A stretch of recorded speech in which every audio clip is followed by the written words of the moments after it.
Isso. E se eu dar uma pausinha, não estiver falando é porque estou deixando as pessoas entrar. E, bom, boa noite a todo mundo, de novo. A Sônia, a Sônia não é da pós, né? Mas bem-vinda. Vamos dar início agora nosso primeiro encontro do grupo de estudos do livro Psicoterapia Positiva. A gente vai abordar o básico, o fundamental mesmo, desde do contexto histórico até, né, da onde que veio a ideia de fazer esse movimento e os principais achados e o fundamento mesmo, para daí sim a gente depois aprofundar nas intervenções técnicas e tal. A pergunta, eu acho que resume melhor o que é a psicologia positiva, caso alguém pergunte para vocês, estou fazendo pós. E o que a psicologia positiva faz? Algo que eu costumo responder é o que tu deseja para alguém que está de aniversário? Né? Felicidade, saúde, realizações, aquele clássico, né? Aquele clichê. Mas é exatamente isso. São esses os objetos de estudo da psicologia positiva. E foi exatamente nesse déficit da psicologia até então, pensando nisso, que o Seligman e colaboradores, quando presidente da Associação Americana de Psicologia, lá em 1998, quando ele assumiu a cadeira, ele pensou em fazer esse movimento inverso, vamos dizer assim. Eu vou começar a compartilhar aqui.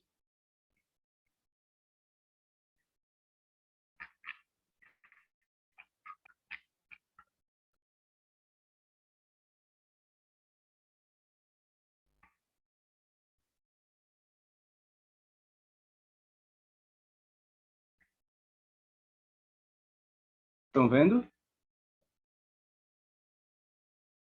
Sim? A internet pode estar um Sim. pouquinho ruim. Bom, como eu já falei, o que a gente costuma a desejar para alguém. Esse é o escopo da psicologia positiva e que vai nortear, claro, todo o processo psicoterapêutico. Outra pergunta também, que é essa do próprio Seligman, o que a gente deseja, caso alguém não tenha filho ainda, que é o meu caso, uma maneira simples de a gente pensar é isso, o que a gente deseja, vai desejar para o nosso filho? É claro que é tudo isso também, né? Saúde, felicidade, realização. E aonde tudo isso começou? Formalmente, mas ainda, claro, Seligman nem era nascido ainda, com Abraham Maslow em direção à psicologia do ser. Alguém já viu esse livro? É onde ele apresenta ali a hierarquia das motivações, a pirâmide dele, pirâmide de Maslow. Então, é onde primeira vez esse termo foi cunhado, psicologia positiva, ou como ele falou, ortopsicologia, que ele já previa que no futuro não ficaríamos só no tratamento da psicopatologia, né, que foi o que acabou acontecendo, mas que essa nova psicologia, ela também não só focaria no positivo, mas integraria esses dois lados, né, tanto a doença como a saúde, enfim, o bem-estar, o que faz as pessoas serem felizes e realizadas. E esse foi o foco do trabalho dele, né, as pessoas autorrealizadas. Mas as raízes remontam a bem mais antigamente. É comum a gente ver em texto da positiva. Dá para ler? Mais ou menos? Dá sim. Tá, mas de qualquer forma eu leio aqui. Remonta já a Aristóteles. Eles quase sempre falam dele porque é um termo usado até hoje no bem-estar eudaimônico. Até a Rafa comentou, né? Já brevemente na nossa última aula. Porque para ele já se especulava sobre o que é necessário para ter uma boa vida, né? E uma boa vida se conquista como? Claro, é a gente conquistando ou focando no que tem maior valor, o que é mais importante para a gente, né? E para ele, é claro que no passado filosofia e religião e política se misturavam muito, não existia essa demarcação como hoje, mas para ele era esse princípio, que hoje se traduz por felicidade, mas é só o bem-estar subjetivo que a gente vai ver mais para frente também. E que esse tal do bem supremo, de novo, né, o bem supremo quase que se assemelha a uma ligação com Deus, para ele era o objetivo último de toda a existência e que para todas as nossas ações estavam, de alguma maneira, direto ou indiretamente, voltada para esse bem supremo. E como é que se atinge ele? Segundo Aristóteles, por meio do desenvolvimento a gente tem que se aperfeiçoar moralmente por meio das virtudes. E para ele não era simplesmente uma vida boa, era uma vida de prazeres e sensações boas, mas que a gente tinha que, por meio da atenção voluntária e esforço, exercer as virtudes que ele elencou 8, mas que vai ver depois no trabalho do Seligman com Peterson, eles acharam talvez, né, denominadores comuns para as virtudes universais. E para ele, nesse esforço, a gente aí sim atinge esse estado de equilíbrio, harmonia e de bem-estar, né, na vida como um todo.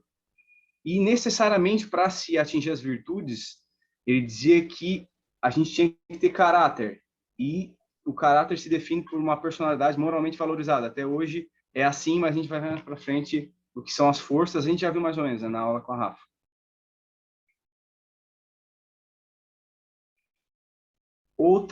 Esses mesmos, Carl Rogers, Abraham Maslow e Viktor Frankl, eles mesmos beberam muito das tradições filosóficas, né, especialmente da fenomenologia, existencialismo, da filosofia grega, e, por sua vez, os psicólogos positivos, aí, a partir de 2000, se pautaram especialmente nesses itens aqui, ó, que eles lá em 1950 e 60 já falavam sobre a gente ser a gente mesmo, sobre descobrir e realizar nossos potenciais inatos, se tornar uma pessoa totalmente funcional, e de que a natureza humana, ao contrário do que Freud, por exemplo, falava, né, ela é intrinsecamente boa, ela por si só já é significativa, estar vivo já é significativo, e que ela é sempre voltada para o crescimento. Então, nesse framework, a psicopatologia é entendida como algum obstáculo nesse nosso impulso natural, que é para o desenvolvimento, para a felicidade, e que para eles também, as pessoas, as experiências de pico, né, para o Maslow, podiam ter níveis infinitos, enquanto que a patologia não, ela terminava talvez no tal do impulso de morte e tal.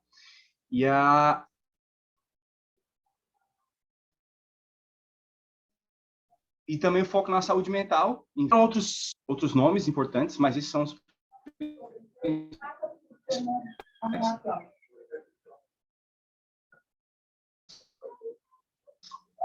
A outra pressuposição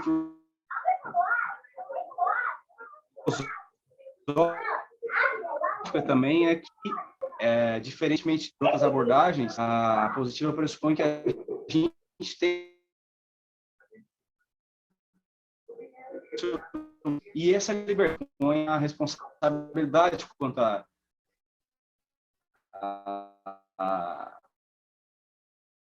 as nossas ações, nossas reações, futuro, não, a gente é... Igor? Tá travando bastante para vocês também? O áudio. Isso, acho que ele deve ter até desconectado. É. Tá ruim? Voltei. Tá ruim? Tá travando bastante. Estava falhando bem a sua voz aqui, chegando toda picada. Tá, eu vou mudar de lugar aqui.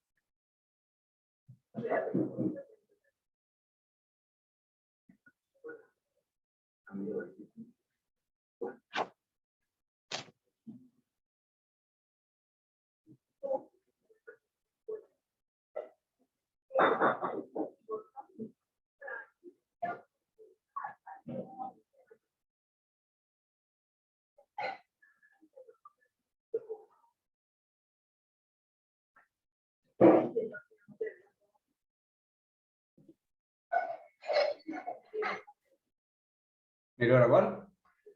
Acho que sim, né? Parece que sim.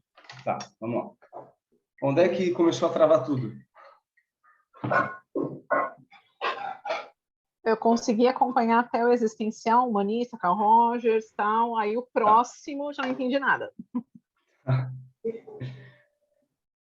Estão vendo? Sim. Essa parte que vocês entenderam, que são os princípios que nortearam os positivos a partir de 2000. E aqui outra também pressuposições filosóficas que puxada deles é de que a gente é muito mais atraído pelo futuro do que empurrado pelo passado, e que pressupõe a nossa liberdade de escolha, sim, é claro, sempre condicionada, mas que ela mesma também já pressupõe a nossa responsabilidade quanto a nossos atos, reações. Aí que vem aquela frase emblemática do Sartre, de que a gente o que importa é que a gente faz o que os outros fizeram da gente, né? Que também é dessa linha existencial. Outras fontes que Seligman explicitamente bebeu foi esse Fordyce e esse David Myers, que também já lá em meados dos anos 80 tentou traçar os estados ou traços mesmo das pessoas mais felizes. Ele chegou a 14 deles. É claro, ele estava limitado ao seu tempo, né? Mas ele chegou a, pelo menos as pessoas mais felizes e que tendem a ser quem quer ser feliz tem que seguir essa receita, vamos dizer assim. Tem que gostar de si mesmo, tem que se expressar mais, tem um senso de controle pessoal e ambiental, são otimistas, se organizam, mas, de novo, são pesquisas muito limitadas, até em termos metodológicos, porque, né, em 1980, muita coisa mudou desde lá. Como eu disse, um pouquinho de contexto histórico também, né? Depois da Segunda Guerra Mundial, era um tanto óbvio que diante de tantos enfermos na Segunda Guerra, seja os veteranos de guerra, seja os próprios familiares, né, que perderam os maridos, os pais, era a demanda do momento, então faz todo sentido, não dá para a gente julgar eles. E até então era a psiquiatria quem dominava a área, né? Mas por conta de ter tanta gente necessitando, aí que se abriu para os psicólogos. E só que, claro, veio algum custo que foi justamente negligenciar os outros dois pilares que a APA, né, a Associação Americana de Psicologia, tinha erigido como principal da psicologia, que é tratar doenças mentais, tornar a vida das pessoas melhores e estimular os altos talentos. E no pós-guerra se focou, né, só em um deles por motivos óbvios. É claro, desde então a gente entendeu e criou intervenções tanto para tratar como para curar as doenças mentais, e isso é benéfico, obviamente. Mas essa busca acabou reduzindo o ser humano ou a simplesmente um organismo condicionado pelo meio, né, ou um outro animal do reino que é motivado por impulso e instinto. Né? A gente já sabe de que abordagem a gente está falando aqui. Em vez de focar no que a vida tem de melhor, né? Que é o que as pessoas usaram durante a guerra para ter resiliência e etc. Não, acho que não tem mais nada. Está com algum problema, você? Está com algum problema? Quer ajudar? Então, chegamos nos anos 2000 e os cofundadores, né, o Seligman e o Csikszentmihalyi, claro, para tornar uma disciplina científica, tem que usar os métodos mais modernos disponíveis. Né? E é claro que o objeto de estudo aí passou a ser a felicidade, o bem-estar, a saúde mental, e de uma maneira multidimensional, né? Biológica, psicológica e noológica, até citando Viktor Frankl, com o objetivo de auxiliar os indivíduos e comunidades a prosperarem. Essa é uma frase que, em quase todos os artigos de positivo, eles citam ali na introdução, né? Dando o contexto, a qual abordagem eles estão se referindo, eles usam quase um bordão. Aqui alguns livros, esses aqui eu já coloquei lá na nossa pasta compartilhada. Esse estudo sobre felicidade, não, esse é sobre a proporção de estudos. Ó, em 1960, a coluna, o eixo Y, é a quantidade de estudos sobre felicidade, ou bem-estar, ou termos correlatos. e dá para ver que conforme, né, até em 2014, essa relação mudou bastante. Desde artigos sobre inteligência emocional, flow, criatividade, sabedoria, né, antes da guerra, a razão era de 21-1. Agora já mudou bastante. Alguns temas principais para psicologia positiva, que são incorporados na psicoterapia, claro, é a inteligência emocional. Eu coloquei aqui alguns passos que é também uma literatura vasta, né? Existem vários autores falando sobre isso. Na aula passada, a Ellen comentou também um pouquinho sobre o capital psicológico positivo. Essas são as 4 variáveis. E eu apliquei isso aqui no estágio obrigatório da organizacional. E funciona mesmo. A literatura também é muito vasta. Tem muita evidência já da eficiência mesmo dessas intervenções. E eu coloquei esse círculo exatamente para trazer a ideia de que são mutuamente reforçadores essas variáveis. A autoeficácia ficou conhecida pelo Bandura, que faleceu há pouco tempo, 2 anos atrás, se não me engano, psicólogo social cognitivo, que ela nada mais é do que o senso que a gente tem de eficiência, o quanto a gente se sente capaz de realizar certa tarefa ou outra. Isso em qualquer domínio. E essa autoeficácia, né, vai gerar, por consequência, esperança. Isso a gente vai ver em alguma outra aula no futuro, mas é que são tópicos vitais na psicologia positiva. A esperança, grosso modo, é a capacidade de traçar metas, objetivos e caminhos para chegar lá. E também conseguir se motivar. E é claro que, para isso, a autoeficácia é extremamente importante, né? O quanto eu me sinto capaz, em determinada área, de alcançar tal objetivo. A experiência vai levar ao otimismo, que existem 2 tipos também, o disposicional e o explicativo.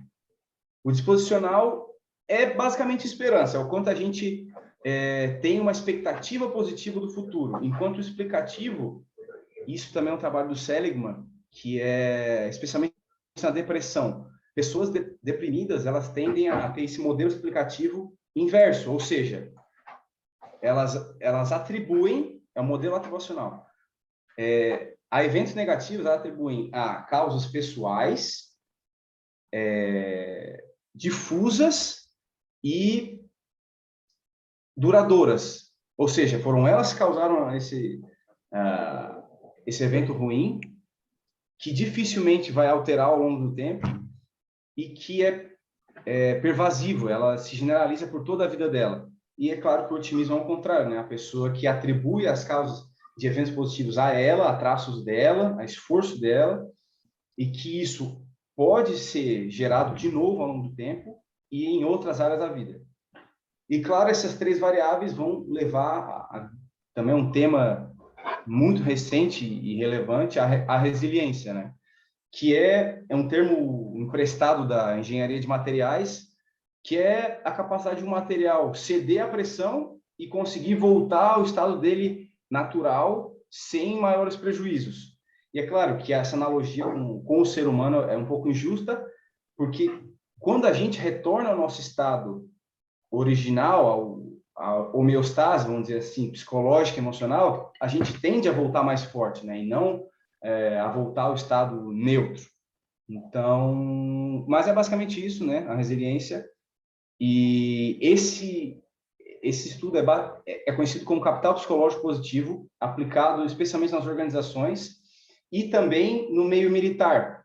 No próprio livro do Seligman, Florescer, onde ele apresenta a teoria do bem-estar, que a gente vai ver daqui a pouco, ele traz que ele foi contratado pelo exército americano, que é o maior e mais rico do mundo, para treinar os sargentos, para eles, por vez, treinarem os soldados em resiliência, em otimismo, em autoeficácia, e os resultados também foram excelentes. Então, não é uma psicologia só de estudo, como a gente acaba ficando muitas vezes na faculdade, né? Os Estados Unidos é isso, é pragmático, né? É entender para aplicar. Aqui eu trouxe um gráfico. Normalmente o flow ele é apresentado só com os 2 eixos x e y, né? Para embaixo desafios, ou melhor, aqui está ao contrário, né? Desafios e habilidades. Ou seja, habilidades tem tudo a ver com a autoeficácia que a gente falou antes. E para o flow acontecer, a linha tem que ser exatamente na diagonal, ou seja, as minhas habilidades têm que estar casando com os objetivos. E esse gráfico mostra que se tu tiver pouca habilidade e muito desafio, vai gerar ansiedade, preocupação ou apatia. Mas se tu tiver muita habilidade e pouco desafio, vai gerar apatia ou boredom, tédio ou relaxamento, né? Quando a gente sabe que a gente tem habilidade para fazer negócio, a gente fica tranquilo. Então, o flow tem 8 critérios, eu posso trazer no outro encontro. Ele tá lá no canto superior direito, ó, ele é exatamente quando a nossa capacidade casa com o desafio em si, e assim a gente consegue, nos termos do Csikszentmihalyi, se tornar um com a atividade. A gente não pensa no que está fazendo, cognição e comportamento são tão integrados, né? A gente não se preocupa e a gente vai perceber o que fez só depois de já ter feito aquilo, né? É bizarro. Alguém já passou por uma experiência assim?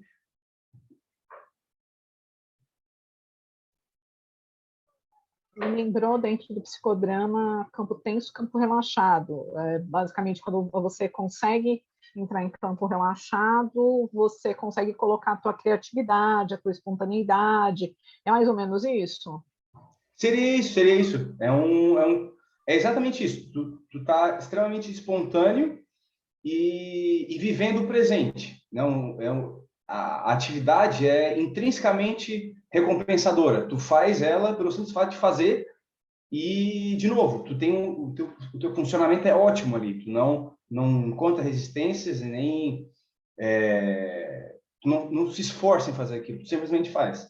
Então, eu acho que se enquadra assim. Esse aqui eu trouxe na aula, né, que é aquele gráfico já é meio antiguinho, né, 2009, mas que mostra que não importa, depois de um certo teto, quanto a pessoa ganhe, é o bastante para ter as necessidades básicas atendidas. A felicidade não acompanha.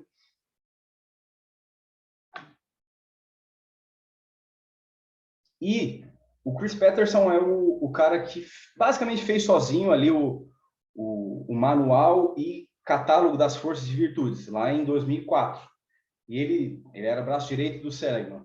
E eles estipularam que os 3 principais temas da positiva seriam as experiências subjetivas, né, o prazer, as emoções, as sensações prazerosas, enfim, os traços individuais, né, claro, aí que entra as forças, que são diferentes capacidades, diferentes talentos, diferentes valores, e as instituições, né, como eu disse, a educação positiva é o foco maior do movimento, e instituições são feitas de pessoas, né?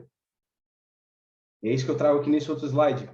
Para eles, o papel principal da psicologia positiva passa a ser a personalidade humana, porque, afinal, é ela quem vai, em primeira instância, possibilitar a gente ter experiências subjetivas positivas, e as instituições são feitas por pessoas com suas personalidades. Então, por isso que as professoras, já nas 2 primeiras aulas, já enfatizaram de fazer o questionário para saber a nossa assinatura de força, porque é central, né, a personalidade humana.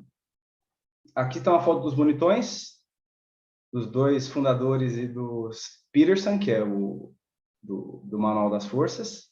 Essas são as bonitonas, né, não podia faltar, é óbvio. A Sonra, ela focou na felicidade, né, intervenções que geram felicidade, a gente vai ver logo em seguida algumas, empiricamente provadas, é óbvio. A Barbara Fredrickson, ela veio com a teoria das emoções positivas, que a gente vai ver também agora. E a Cássia Parks, ela foi uma mini gênio que foi orientada pelo próprio Seligman. Agora não me recordo qual é o estudo dela, mas tinha que trazer a representatividade delas, porque tem muita literatura de mulheres mesmo, né, na psicologia positiva. E afinal, o que é a felicidade, né? É muito difícil conceitual. O que é felicidade, bem-estar e saúde mental?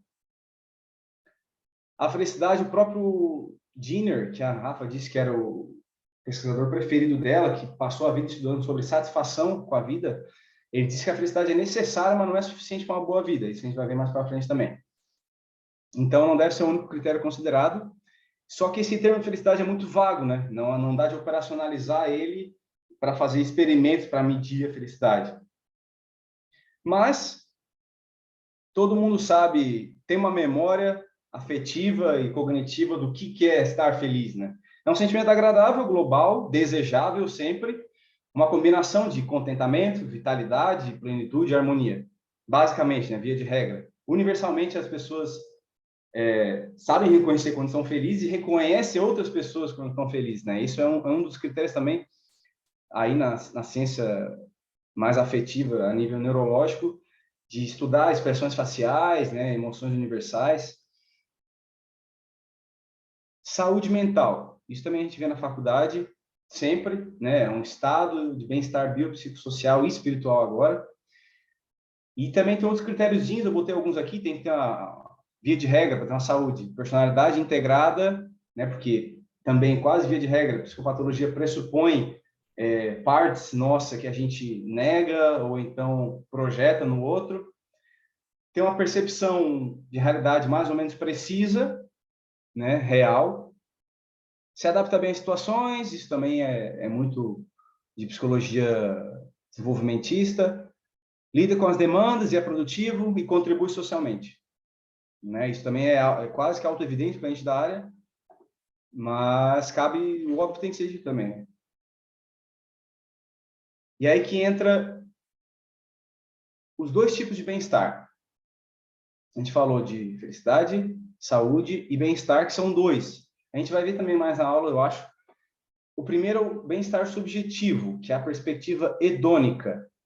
É o que a gente sente bem, feels good. E se refere ainda que indireta, meio que inconsciente, a avaliação que a gente faz na balança, né, do quanto satisfeito a gente está com os eventos e a quantidade de emoções positivas em relação aos negativos. É basicamente isso, a balança do quanto a gente se sente bem para o quanto a gente se sente mal. E isso vai gerar esse índice, que é mensurado também objetivamente, que é a satisfação com a vida. E a outra perspectiva, lembrando ali do Aristóteles que a gente falou, é a perspectiva eudaimônica, é o que feels right, o que a gente acha certo fazer. E tem tudo a ver com funcionamento, com desempenho que a gente tem a nível pessoal, né, o quanto a gente está satisfeito com o nosso funcionamento pessoal e intra e interpessoal. Tem o proponente mais importante nessa área da perspectiva eudaimônica é a Reef e colaboradores, e ela se pautou nos estudos também de muita gente, desde Maslow até Rogers, né, e os conceitos que eu coloquei aqui, Jung, Alport, que foi um psicólogo da personalidade, que ele lá na época meio que fez banir o termo caráter, que a Positiva fez questão de voltar, né, porque para ele os traços de personalidade tinham que ser vistos de maneira meramente descritiva, né, e não ter uma atribuição de valor em cima delas que a palavra caráter pressupõe, né? Mas, enfim, ela usou todos esses autores, né, a autorrealização, a pessoa plenamente funcional, a saúde psicológica, que já roda, é uma mulher também que foi pioneira nessa questão, nessa volta que a psicologia deu da doença para a saúde mental. E ela chegou nesses 6 itens aqui, ó, que são as variáveis do bem-estar psicológico. Para a pessoa se sentir funcionalmente bem, ela tem que se autoaceitar, ter relacionamentos íntimos, afetivos e claro, concretos, né, constantes. Ela tem que ter esse senso de autonomia e de individuação. O domínio ambiental e social também inclui propósito na vida, né, ou seja, um sentido para a existência, e tem que também ter um senso de que ela está crescendo como pessoa. E esses estudos aqui já são mais recentes. Eles afloraram, especialmente agora na pandemia, que é um modelo completo de saúde mental. Ele pressupõe o quê? Que saúde mental e psicopatologia são construtos diferentes. Eles não trabalham na mesma linha. Eles não são, ou tu tem saúde mental, ou tu tem psicopatologia. Não. a psicologia positiva pautada também nesses estudos. A Rafa pincelou sobre isso, de que é possível, muitas vezes o objetivo da psicoterapia é justamente a pessoa saber lidar com a doença que ela tem, e não curar, porque algumas coisas são incuráveis. E não dá para a gente também achar que dá para sair curando todo mundo, né? Esse é o ideal, mas enfim. E esses estudos que são bem também neurológicos pressupõem isso. Aí eles fazem aquelas análises, aqueles métodos requintados de análise dos dados, e que os dois construtos, as variáveis que levam à saúde, as variáveis para a psicopatologia, são diferentes. Eles são só moderadamente correlacionados entre si.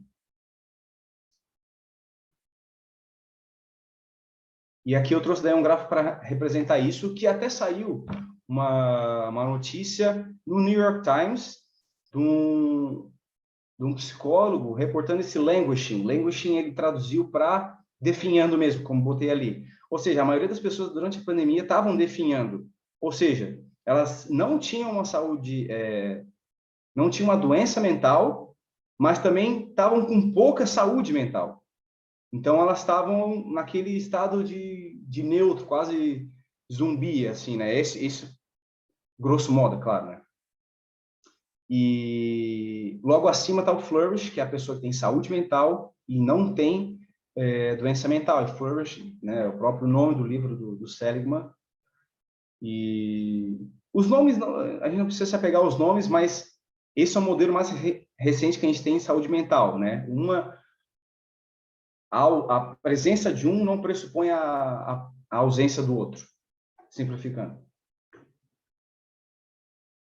Aí aqui eu também achei interessante trazer mais dessa área mais biológica, que já que estudos na psicologia chegaram naquela conclusão, deve ter algum correlato na neurologia, né? E, de fato, são separados. Os sistemas que geram e modulam os afetos negativos são diferentes dos que geram e modulam as emoções positivas. São processos neurais separados. E eles, exatamente por isso, eles cumprem papéis evolutivos distintos, né? Cada emoção vai ter a sua adaptabilidade. Em estudos mais recentes sobre regulação emocional, boa parte deles foca na capacidade da gente conhecer simplesmente a emoção. Isso por si só já é terapêutico. Entender que cada emoção tem a sua funcionalidade, né? Por mais desagradável que seja sentir elas. Aqui, daí eu trouxe, só a termo de curiosidade mesmo,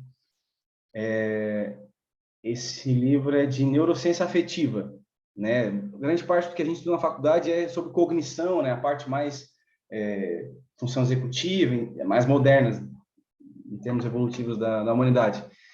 Mas essas aí são as bases neurais que a gente compartilha com todos os mamíferos. Todos têm esses sistemas. E eu acho que também é importante a gente lembrar, botar o pé no chão de que a gente, claro, tem um neocórtex muito maior que os outros animais, mas fundamentalmente a gente é igual a eles. A gente tem os mesmos sistemas, a gente é regido pelas mesmas forças. Eu botei primeiro esses sistemas que são os que geram emoções, afetos, né? Positivos, que é o sistema do desejo, que faz a gente ter entusiasmo, buscar por recompensas, nos motiva a agir.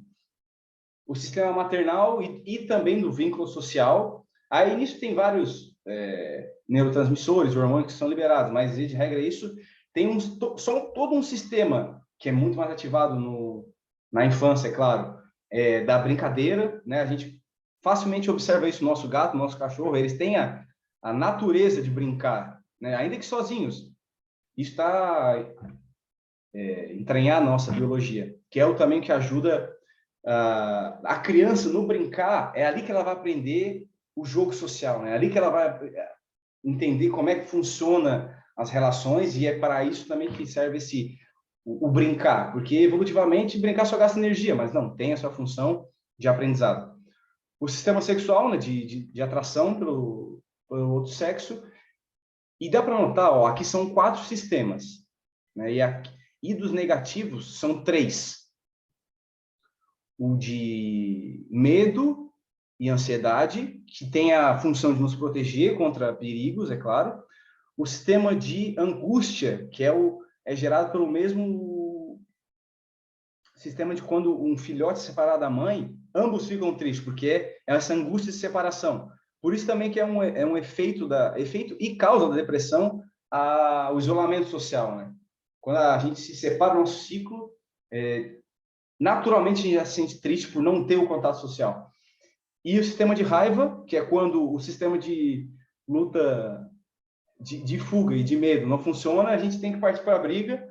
Mas, diga-se de passagem, todos eles têm também, claro, suas funções e são usados na psicoterapia positiva eles são, vamos dizer, reenquadrados para que tenham, claro, né, uma consequência positiva durante o processo terapêutico.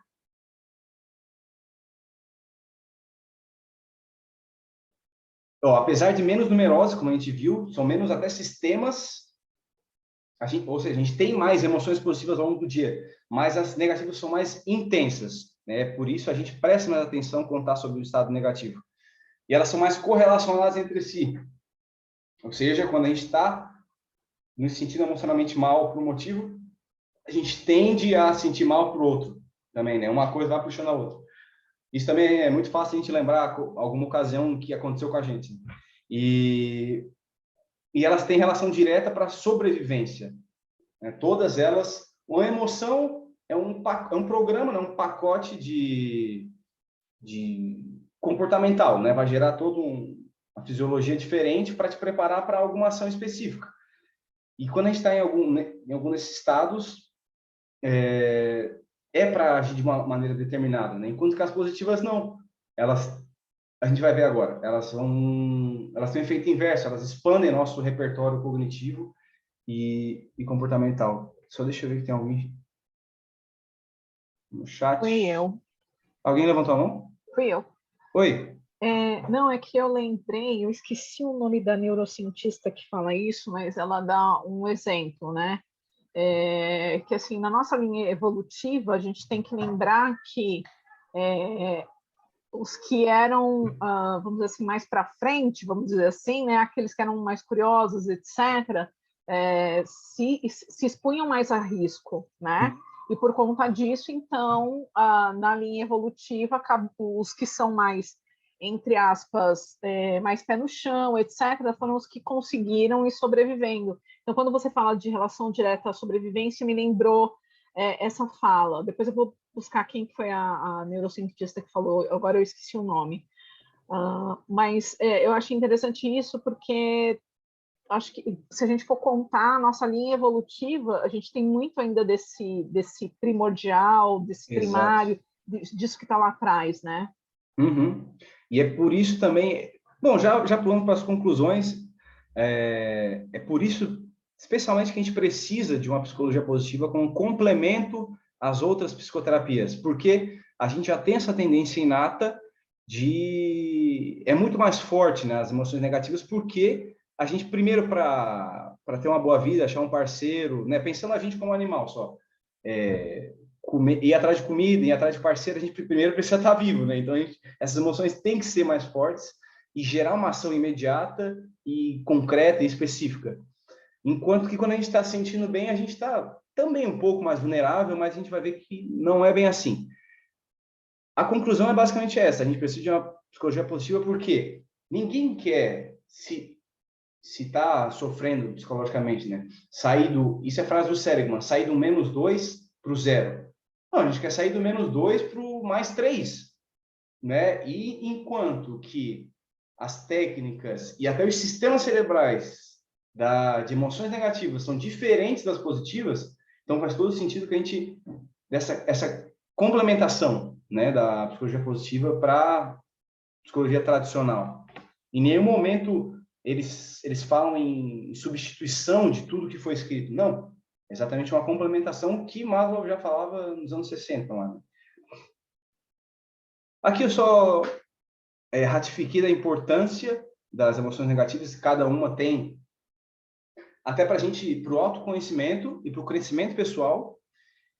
E outra, né? A gente é um clichêzão, mas a gente só sabe o que é bom quando conhece o ruim. Então, no mínimo, as negativas servem para isso, e elas têm a tendência a apontar algo que está errado, né? Algo que a gente sente que não está bem, algum perigo iminente, ou algo que nos desagrada. Então, tá consciente disso na gente, é claro, é a base de toda e qualquer psicoterapia, né?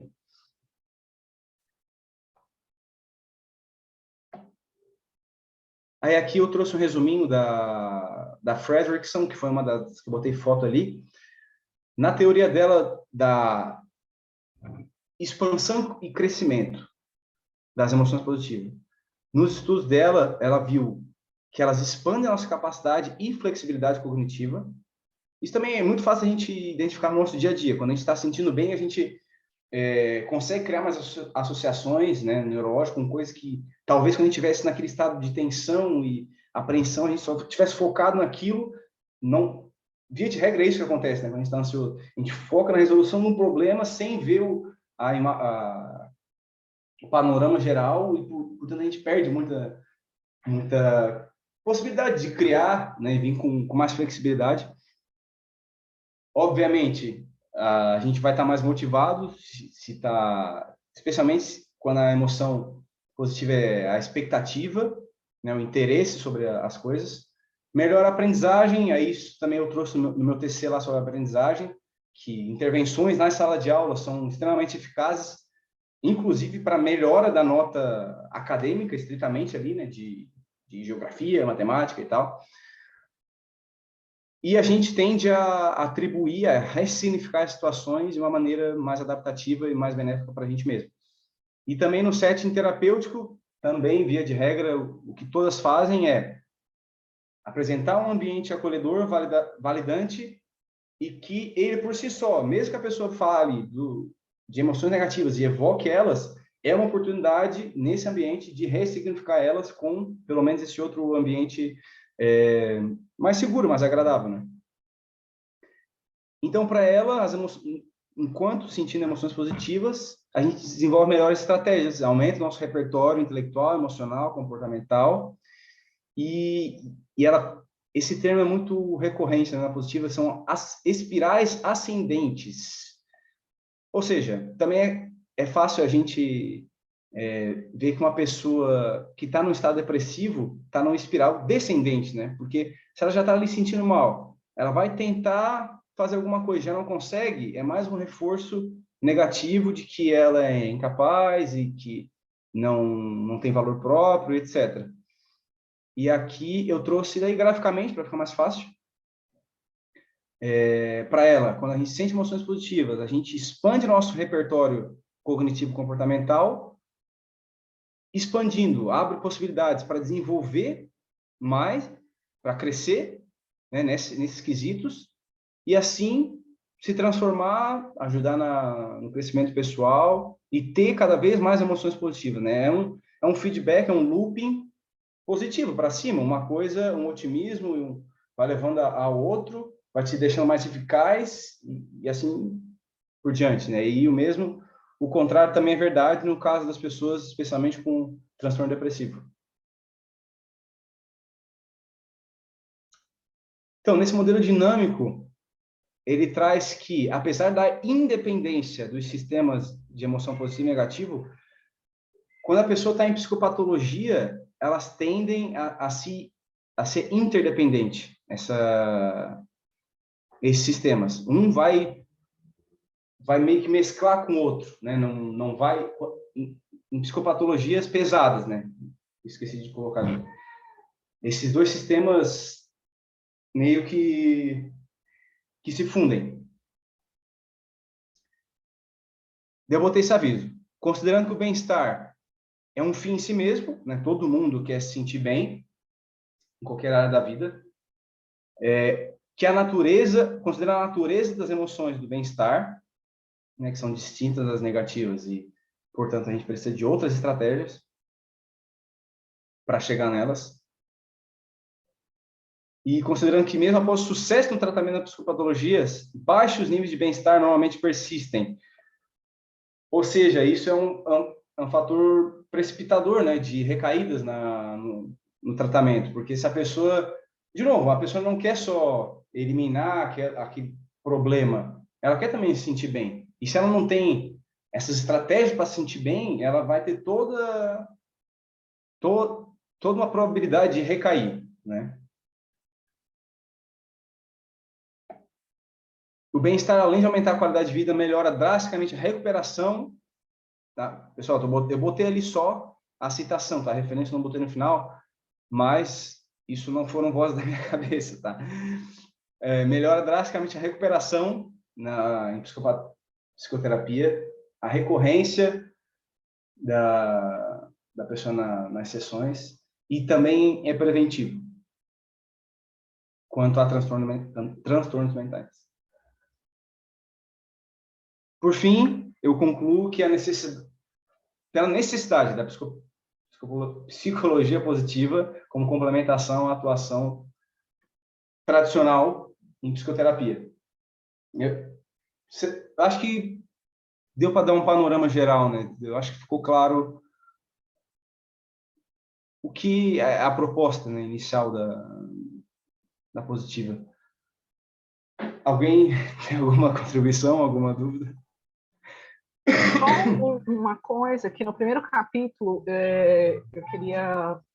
eu li no primeiro capítulo que a gente tinha separado do livro, que ele fala que quando você motiva ou quando você estimula a pessoa a ficar repetindo, eu vou usar a palavra trauma, tá? O trauma ou aquilo que aconteceu com ela, ele fala que é como se você estivesse maximizando isso, né? Só que, ao mesmo tempo, tem algumas teorias que você fala da dessensibilização, né? Sim. Então, quanto mais você consegue, você dá abertura para essa pessoa, dentro de um ambiente confiável, ela conseguir colocar isso para fora, que muitas vezes ela não consegue em outros momentos. Então, eu fiquei nessa dúvida. Eu falei assim, caramba, ele traz um outro foco, um outro jeito. E só mais uma coisinha, senão não vou tomar o tempo, não. Que eu fiquei pensando também, além disso, eu ainda não consegui enxergar como isso na prática é essa ressignificação, tá? Então, de ver o lado positivo das coisas, né? Eu ainda não consegui entender na prática como que é isso dentro da psicologia positiva. Entendi. Então, são só esses dois comentários que eu queria fazer para ver se vocês têm alguma contribuição até pela experiência de vocês também. Então, tem na literatura, a gente vai fazer algum encontro sobre o crescimento pós-traumático. Eu não me aprofundei ainda, mas que tem muita literatura também, que é, via de regra, trabalhar a resiliência da pessoa, a ressignificação do que aconteceu. Também tem literaturas mais modernas que trazem o uso, ainda que da emoção negativa, da energia que ela traz, o uso daquilo de uma maneira produtiva, né? E mais para frente também tem slides que eu trago as principais subabordagens da psicoterapia positiva. Tem pelo menos 6. Eu comentei ali no início que tem uma é a que eu estou enfocando mais. E daí a gente cada uma vai ter um jeito de trabalhar isso. É claro, vai ter, como tu falou, as mais comportamentais vão ter a de sensibilização, né? As TCCs mais modernas trabalham com isso, né? Para elas, tá na base da maioria das psicopatologias, é a evitação experiencial. Então, a gente tem que fazer exatamente o contrário, né? Expor o cliente exatamente a essas situações. Mas, eu acho que aí que a chave é munir ele de estratégias para que ele consiga se relaxar no momento ou fazer aquele exercício de, eu não sei como é a tradução, mas do imaginário mesmo, trazer experiências positivas para entrar no estado agradável logo antes da situação que normalmente gera a emoção desagradável. Então, via de regra é isso. Então, com essa tua sugestão, eu vou focar, trazer eventualmente, vai ter um capítulo, mas eu posso puxar ele mais rápido para a gente falar sobre o crescimento pós-traumático, que eu acho que grande parte, né, das pessoas que buscam por psicoterapia tem algum evento desse de magnitude grande que atrapalha na vida delas e é difuso, né? Eu acho que seria isso, basicamente, é que já está estourando o tempo também, de slide, tem bastante, mas daí a gente aproveita e faz bem batidinho nos outros. Esse é o panorama geral, é o fundamento, né, os estudos que vão ser a base de todo o restante. E deixa eu ver se dá para puxar mais alguma coisa. Não, aí já vem as intervenções, que são aquelas que eu falei no começo. São aquelas que os pesquisadores primeiro testam em si, depois na família, depois nos alunos, e boa parte não está nas metodologias, tá? Isso é meio que um dark side da ciência, que a população testada, via de regra, são alunos. Eles falam de mais variadas etnias, faixa etária é quase a mesma coisa, mas nível socioeconômico, mas eles não citam que são os próprios alunos deles, o que já tem um viés aí, né? Mas o que vale é na clínica, na hora de ajudar a pessoa e funciona. Eu respondi parcialmente a pergunta. Bom, aqui é um grupo de estudo, né? Eu só tenho esse material aqui porque, como eu falei, eu fiz o TCC e a clínica nisso, boa parte foi a Rafa que me ajudou, mas eu estou no comecinho da minha carreira profissional, agora que eu tirei o CRP, e então a gente vai aprender junto. O que vocês me sugerirem, quiserem, a gente faz e vamos. Feito, meninas. Mais alguma pergunta? Bom, a gente vai continuar, né? Melhor continuar assim nessa sequência no próximo encontro. Daí fica certinho. Se for o caso de aparecer mais gente, a gente recapitula alguma coisa rápido. E é isso. Feito? Perfeito. Obrigado pela presença. Acho que a gente se vê segunda, né? Segunda-feira. Segunda. Feito. Obrigada, Igor, pela aula. Tu tem bem perfil de professor mesmo. Tu comentou segunda, né, que quer seguir carreira acadêmica mais para frente, tem perfil. Obrigado. Obrigado por esse reforço. Vou considerar ele. Vou investir mesmo. Então, eu achei bacana o trabalho, né? Eu realmente tenho interesse em saber um pouco mais sobre psicologia positiva. E em vários momentos você cita a questão das aulas, né? Eu não estou na pós. Aí eu queria até entender melhor se vai fazer sentido para mim participar, se não. Tu é psicóloga? Sim, sou Então, psicóloga. eu coloquei ali no grupo, não sei se tu viu o livro que a gente está se pautando. Eu tenho o livro, eu comprei ele. Ah, tá. Então, eu acho que sim, eu acho que faz todo sentido. Esse grupo, para ser bem sincero, ele começou tentando deduzir, tá? Para fomentar mesmo o pessoal para fazer a pós. Agora a pós começou, quase não começou, por pouco aluno, eu acho, não sei. Mas os grupos são abertos, quem quiser participar, contribuir e fazer a pós também. No momento, eu acho que eu não dou conta, não. Bom, eu espero que eu esteja botando uma sementinha ali para futuramente fazer, né? Certo? Obrigado, meninas, pela companhia e a gente se vê segunda-feira. Tchau, boa noite para todo Tchau, mundo. obrigada a Obrigada, você. Valeu. Boa Igor. noite, tchau. Obrigada, querido. Bom dia para vocês, turma também. Obrigado. Obrigado, Cláudia.